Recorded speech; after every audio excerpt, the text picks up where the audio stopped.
O apóstolo Paulo escreveu aos Coríntios que a palavra da cruz é loucura para a mente carnal e natural, para aqueles que estão perecendo. No livro de 1 Coríntios, iremos citar alguns versos que deixam isso bem claro.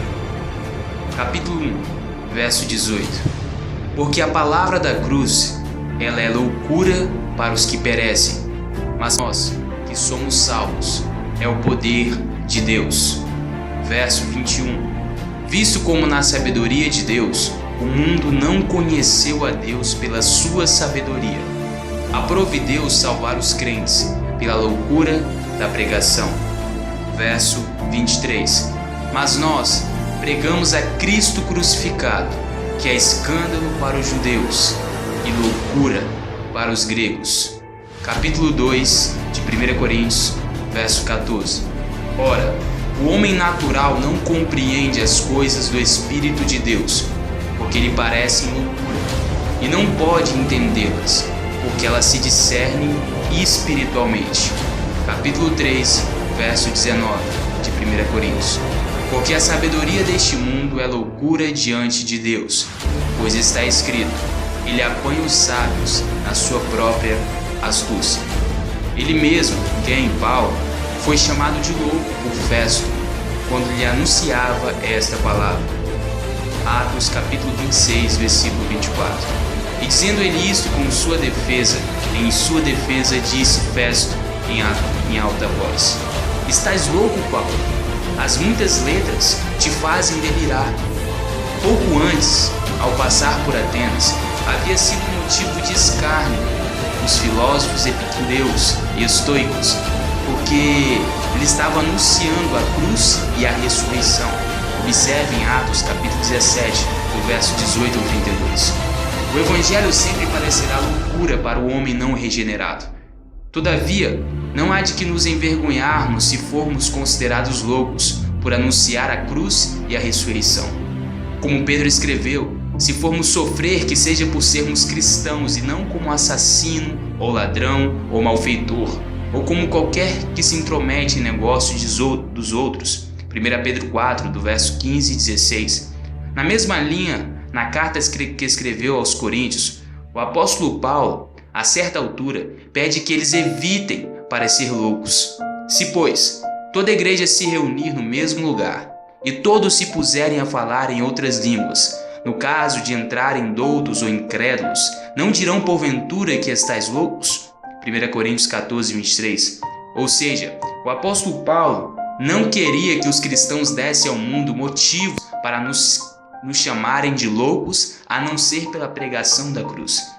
Infelizmente, os evangélicos, ou uma parte deles, não deu ouvidos às palavras de Paulo, de que é válido tentarmos não parecer loucos. Existe no meio evangélico tanta insensatez, falta de sabedoria, superstição, coisas ridículas, que acabamos dando aos inimigos de Cristo um pau para nos baterem.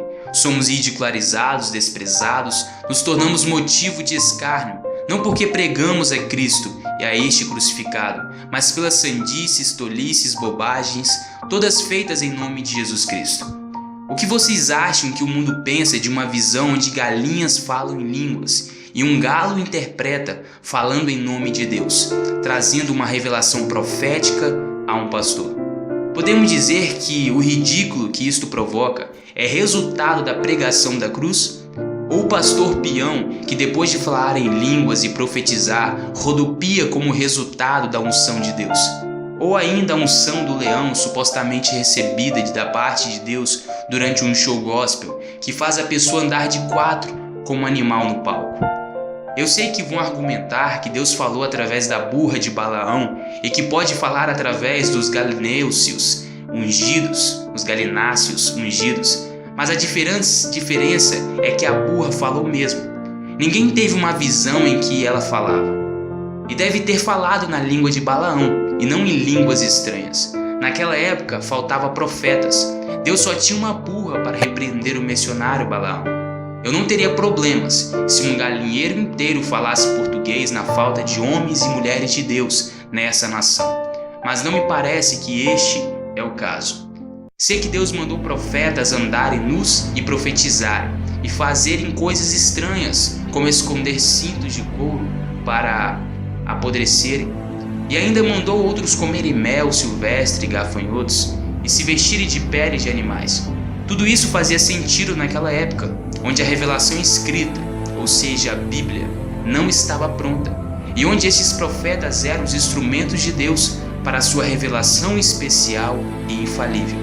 Não vejo qualquer semelhança entre o pastor Bião, a pastora Leoa e o profeta Isaías, que andou nu e descalço por 3 anos, como símbolo do que Deus haveria de fazer ao Egito e à Etiópia, como está em Isaías capítulo 20, versículo 2 ao 4. Eu sei que o mundo sempre vai zombar dos crentes, mas que essa zombaria, como queira Paulo, seja o resultado da pregação da cruz, da proclamação das verdades do Evangelho, e não como fruto da nossa própria insensatez. Eu não me envergonho da loucura do Evangelho, mas das loucuras de alguns que se chamam de evangélicos. Deus seja louvado.